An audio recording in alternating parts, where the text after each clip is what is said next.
Good afternoon and welcome to the Midday News. Here's what we have in the bulletin. Still no sign of 11-year-old washed away by flood waters on Monday. Jamaica Civil Service Association President reacts to Finance Minister's announcement of significant salary adjustments for public sector workers. And later in sports, Reggae boys to battle Panama in crucial CONCACAF Gold Cup Group C match this evening. Thank you for joining us. I'm Carrie Simpson. Here are the details. We begin this afternoon with an update on the search for a missing 11-year-old who was swept away by flood waters in Westmoreland yesterday afternoon. As Kimberly Petty reports, there is still no sign of Desroy Smith, who was a student of the New Hope Primary in the parish. The search continued early this morning for 11-year-old schoolboy Desroy Smith, whose body was washed away yesterday outside the New Hope Primary School. His body is believed to have washed along here and exited into the sea. Last night, the search had to be called off sometime after 7 due to poor visibility. His parents are struggling to cope, but the community have been rallying behind them. School resumes, but as we understand, grief counseling is underway. It's still a wait-and-see approach as efforts continue to retrieve his body. We'll have more details in subsequent newscasts. Kimberly Petty reporting for TVJ News. We are not thrilled. That reaction from President of the Jamaica Civil Service Association, Tisha Clark Griffiths, to the Finance Minister's announcement that eligible public sector workers are set to benefit from significant salary adjustments this fiscal year. On Monday, Finance Minister Favour Williams announced that the move of up to 3 increments in the salary scales for eligible public sector workers will amount to an increase in basic salary of approximately 7.7% for most persons this fiscal year. The announcement comes amid rumblings in the sector following reports that the government's wage offer does not include increases in basic salaries for the 2025-2026 financial year, which started on April 1 and will end on March 31 next year. Minister Williams also indicated that the decision to allow movement of up to 3 increments in the fiscal year was reached through discussions with the Jamaica Confederations of Trade Unions. President of the Jamaica Civil Service Association, Tisha Clark Griffiths, reacted. This discussion started when the compensation restructuring ended in April 2022. Now, what has happened in 2022 was that after the implementation of the compensation restructuring, which, by the way, Jody, would have moved the increment scales from 8 points to 13 points, every single public sector worker that was transitioned under the compensation restructuring would have been at the same point in the scale since April 1, 2022. So nobody moved. She explained that when the finance minister indicated that phase 2 would be implemented, there was a drawback due to discrepancies of the scales. What we recognized then was that there was disparity in the scales and that it was unfair for public sector workers' scale to be increased from 8 points to 13 and that nobody can move along the scale. It means, therefore, that we would have been in the scale for 16 years and not 13 years. No, the unions came together and said to the government, we cannot freeze persons' wages at the point of the scale that they were transitioned, and therefore we were renegotiating our position to get back our increments that were unilaterally taken from us. Mrs. Clark Griffiths insists the adjustments are an entitlement, not a gift. We should have moved every year by 1 increment. So it is something that we are entitled to from 2022. And what the minister did not say is that we would have given up our retroactive payments. So we did not get any retroactive payment from 2022 to 2025 on the outstanding increment. She described Mrs. Williams' comments as disingenuous. And as for the June deadline for payments of the increments in salaries, I know that most ministry departments and agencies was paid between April and May. There are still a few outstanding ones. The ministry has indicated that they will submit to the various ministries the budget. Reactions this afternoon to the latest RGR Gleaner Don Anderson polls, which show the PNP with a 3 percentage point lead. Speaking on Radio Jamaica's Beyond the Headlines, General Secretary of the PNP, Dr. Dayton Campbell, says the party is encouraged that it has managed to maintain a lead over the governing Jamaica Labour Party. The results show 32.6% of those polled saying they would vote for the PNP against 29.6% for the JLP. Dr. Campbell says the results indicate the direction in which the country wants to go. The fact that we're still leading in the polls for the last 2.5 years is enough encouragement for our supporters to believe that we are in a position of ascendancy. So I am encouraged by that. And I'm even further encouraged knowing that we have done the organizational work. In the meantime, senior member of the JLP Communication Task Force, Senator Marlon Morgan, believes the poll results indicate a statistical dead heat between the two main political parties. And the truth is, the JLP will continue to use our own internal polling to fine-tune our messaging and, of course, sharpen and keep our campaign targeted and focused. We are just about getting into high gear now in terms of our campaigning. Dr. Campbell was, in fact, correct in that as government, as incumbents, you tend to be out in the highways and byways in terms of doing a number of things. And as government, we're pleased because what it suggests is that we have things to actually do. Justice Minister Delroy Chuck is calling for continued efforts to reduce crime, even as the Jamaica Constabulary Force reports a drop in murders compared to the same period last year. Now, speaking at a recent function in St. James, Mr. Chuck welcomed the decline, but emphasized that more work is needed to truly make Jamaica safe. Here's Shimela Pullen. The Jamaica Constabulary Force has reported a 44% decline in murders compared to the same period last year. This is a development welcomed by the government and several stakeholders. Justice Minister Delroy Chuck is among those applauding the progress. He says the improvement has made a real difference in communities. When I'm in my community, up to last night I was out in a community and they asked, where's your CPO? I said, no, when I'm in my constituency, I don't want my CPO around me because I must feel safe right in Barbican, right in Grand Spen. And I send that message out. We must be safe.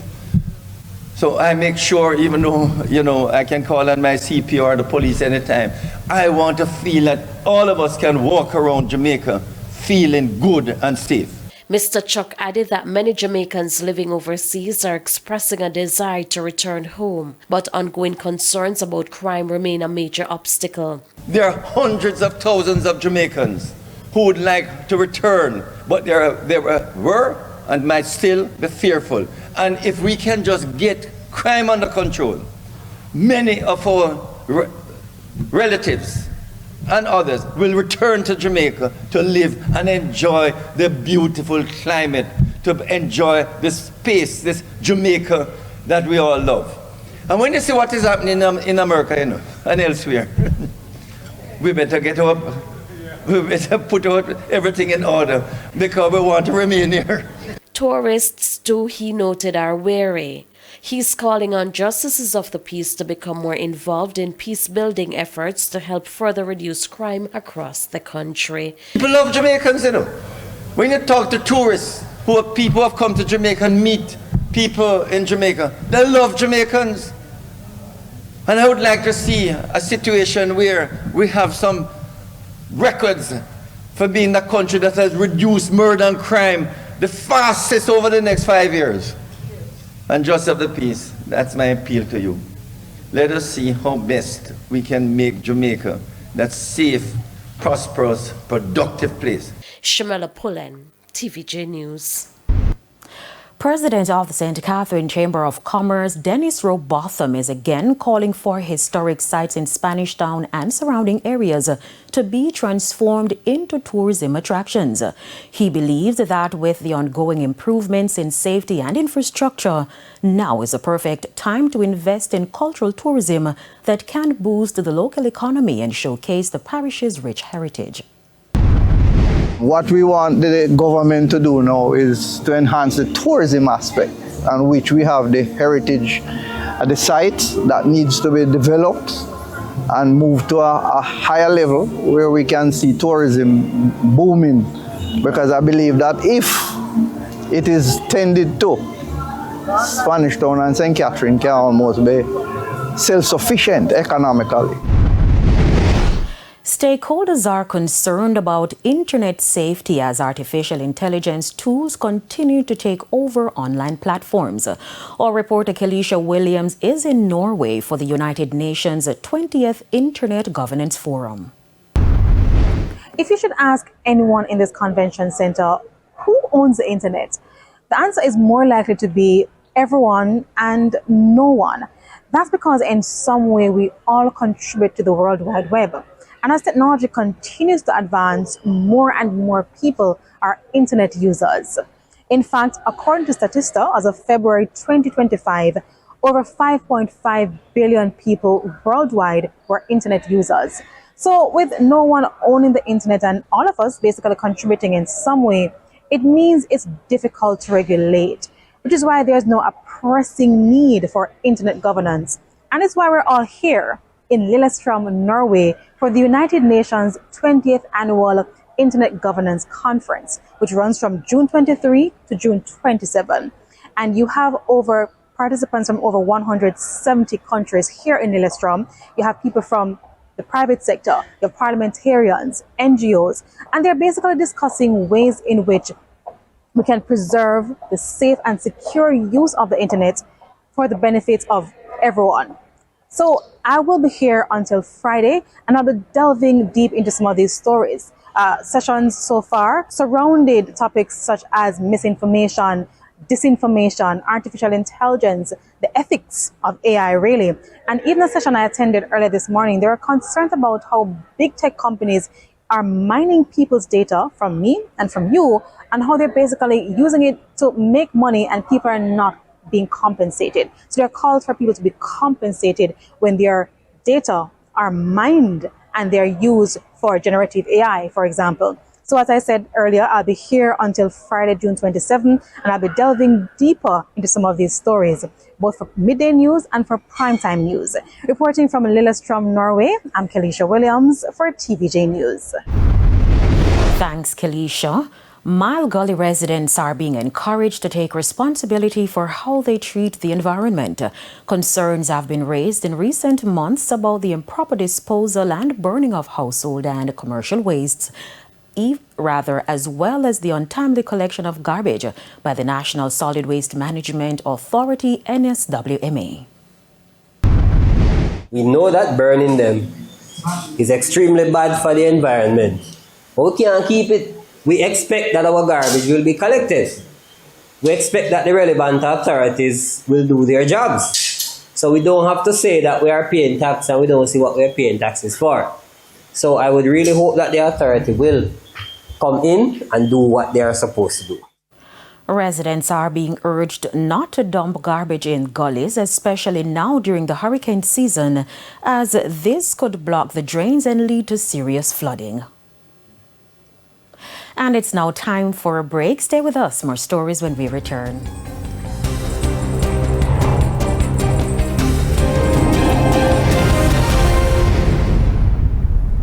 Welcome back to the Midday News, and it's now time for the Business Minute.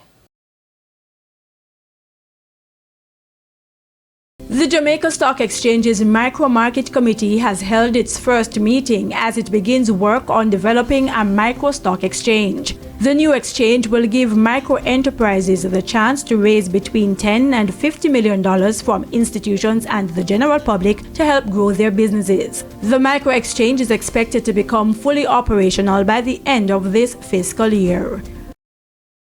Further afield, oil prices tumbled by nearly 5% on Tuesday after Israel agreed to a ceasefire with Iran following nearly 2 weeks of conflict. Brent crude, the international benchmark for oil prices, fell to $68 a barrel, which is below the level it was at when Israel launched missiles against Iran's nuclear sites on June 13. Prices had spiked in recent days as concerns grew that Iran could disrupt global supplies by blocking a key shipping route for oil and gas. Stock markets in the UK, Europe, and Asia rose as US President Donald Trump declared a ceasefire is, quote, now in effect, end quote, after which Israel confirmed that it had agreed to the move. And that's it for the Business Minute. I am Krista Campbell. Time now for the top regional and international stories. In the region, Trinidad's Deputy Police Commissioner Suzette Martin is under investigation after a firearms dealer filed a report against her on June 18. This follows her role in the controversial 2022 arrest of firearms dealer Brent Thomas, which was later ruled unlawful. Although Martin remains in her post, Police Commissioner Alista Guevara confirmed the probe, citing a commitment to transparency and accountability. On the international scene, Israeli emergency workers were at the site of what appeared to be Iran's final attack of the 12-day conflict, a missile strike in Beersheba that left at least 5 people dead and 20 wounded. A missile hit a residential building in southern Israel's city of Beersheba, according to Israeli authorities. A video geolocated by CNN shows the aftermath of the strike, where residents can be seen walking down the street with debris. And those were the top regional and international stories. I'm Antonia Atkinson. Thanks, Antonia. We now head to a quick break. When we come back, we'll have your midday sports report.